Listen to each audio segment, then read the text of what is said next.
Hi everybody and welcome to Photo Mike's Garage. Okay, today, as much as I love my Hellcat, is a Porsche day. We're gonna take the kids out for a little ride in the Porsche. It's a beautiful day outside.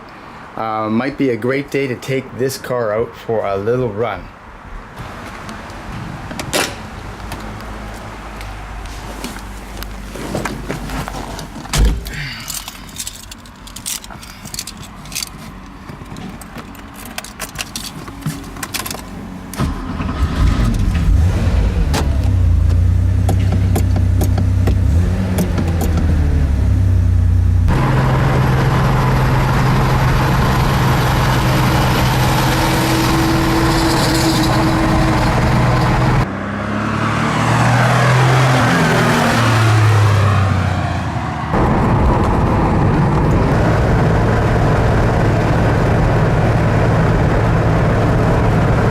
So today we've taken the Porsche out, as you saw. I got it out of the garage, got it all cleaned up, went for a drive. It's a beautiful day, and we went to the Dease Island Regional Park, which is a great park on the Fraser River close by where I live. And I gotta say, the car looks fantastic. I gave it a little bit of a wax job. Here, let's take a look around. So I gave it a bit of a wax job, and it really glistens in the sun. This is a beautiful Guards red Porsche. So as you guys know, I've recently bought the Hellcat. I love that car. It's a great family car, fits all the kids. It's great. This Porsche, not so good for the family. Very small seats in the back, so it doesn't really work so good for a growing family. So I've decided I have to sell it, and I've been trying to sell it actually now for going on maybe 9 months. It's been quite a while. And I've had quite a few people look at the car, and some people are not happy with the fact that it's been modified, that it's got the steel turbo flares that have been welded on, plus it's been converted from a Targa originally to a cabriolet top. So some people are not too happy about that. They want something more original, and I understand that.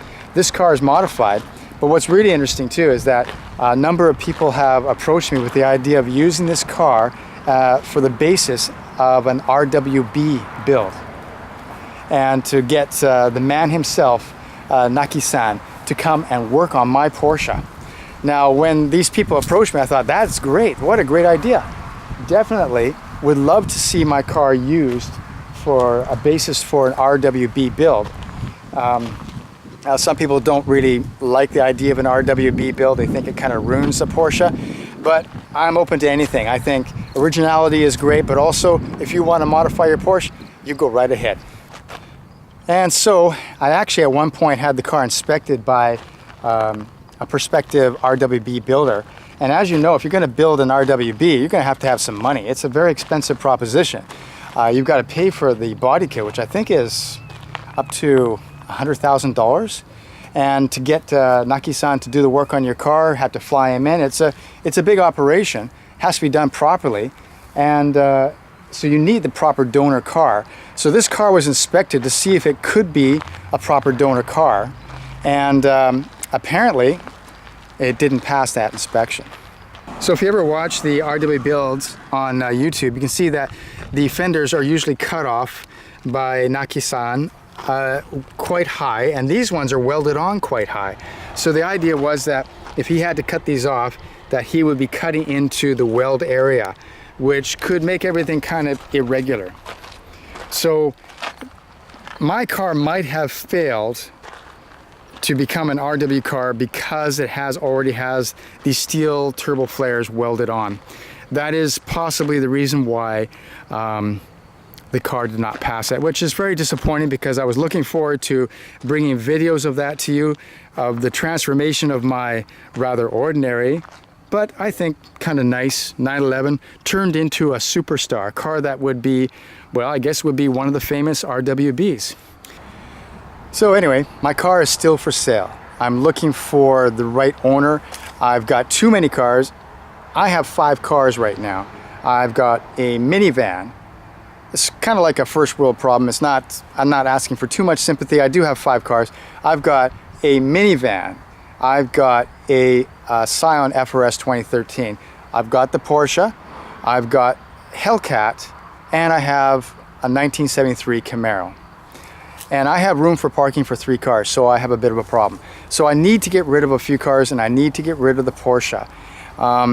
It's a great car, but it's got to go so I have room in my garage. But you know, this is a great car. I've been driving the Hellcat, which is a completely different experience from this kind of car. And again, the Scion FRS is again another completely different experience. All 3 cars are unique and different in their own ways, and they're all very special. And each one I get into, I can see the strengths and weaknesses of each individual car. And the ideal garage would have all 3 and more types of cars, so that you could experience everything that an automobile can give you. This car is, considering how old it is, this is a 1979, gives a very strong, good road feel. You can understand why these cars won races and what the mystique is of about a Porsche 911. It's very clear to me once you drive this car, even though it's older, it's not in perfect shape, but you can feel every bump through the steering wheel. It's very visceral experience. You're right out there. You have a go-kart feel. You can see amazingly well in front of you. The visibility is fantastic. The acceleration is not bad considering that it is a stock 3-liter flat 6. It has good torque compared to a lot of 4-cylinder cars. And of course it has the iconic appearance that gets so much attention on the streets. They just never going to make a car like this. The new Porsches are better in every way, but you don't get the same experience. That's why these cars are desirable. So the interior is simplistic compared to a modern car. You do have power windows, you have power mirrors, which would have been a luxury of the day, but otherwise it's very, very simple. But the gauges are so direct, they're very large, they're in front of you, you can see exactly what's happening. The windshield's very close to you. Anyone who's ever driven an old Volkswagen would understand the windshield is right next to you. Look how little room between your actual hand and the dashboard. I mean, there's like an inch and a half here. It's amazing. So it's quite a different experience from a modern car. The A-pillars are they're so small compared to a modern car. And it might not be good if I got into a rollover accident, but it sure helps with the visibility. So this is just a fantastic driving experience. The brakes are very direct. Now you got hinged pedals that actually go down into the floor, so it feels different from a modern car, but the brakes are very firm on these cars. Now Porsche had very advanced brakes for 1979. A lot of cars back then had drum brakes in the back, discs in the front, and of course this car, being the high performance vehicle that it was for the time, has all 4 disc brakes. The suspension can only be described as very firm. This car has been lowered, which I believe has made the suspension even more firm. It is on the stock springs, the stock torsion bars. There's torsion bars front and back in the old Porsches, and these have been adjusted to lower the car front and back. It has the original shocks. The original Bilstein shock absorbers are still in place. It's very direct suspension, and it feels all of one piece. I've noticed that my Camaro, when I drive it, it feels like the back end is doing something different from the front end, but on the Porsche, it feels all of one piece like a modern car does. Now, the engine's really good shape. This car has 167,000 kilometers on it from 1979, which is low mileage, and these motors last forever. So for a 3-liter motor, original 911 SC motor, that is very low mileage indeed. So this is going to go a long time before it needs a rebuild, that's for sure. It's had a complete tune-up, new belts, new plugs, valve adjustment, and this is the original motor that went with the car. The serial numbers match that of the body, as does the transmission. So this is an original motor, SC motor with only 167,000 Ks, and the motor alone is worth a whole bunch of money, and in a very original car except for the modifications, the 2 major modifications, which is the turbo flares and the cab top.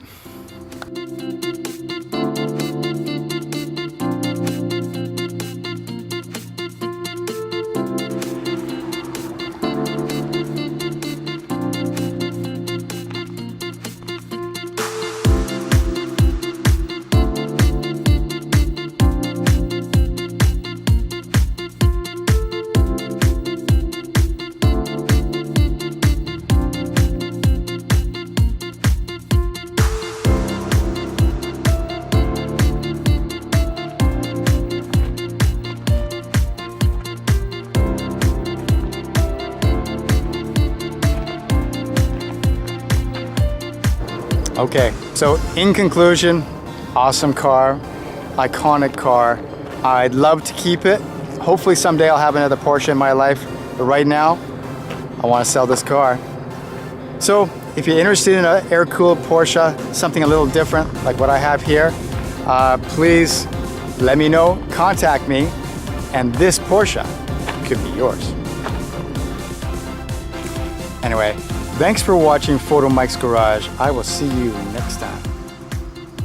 And if you enjoyed this video, please hit that like button and subscribe for more.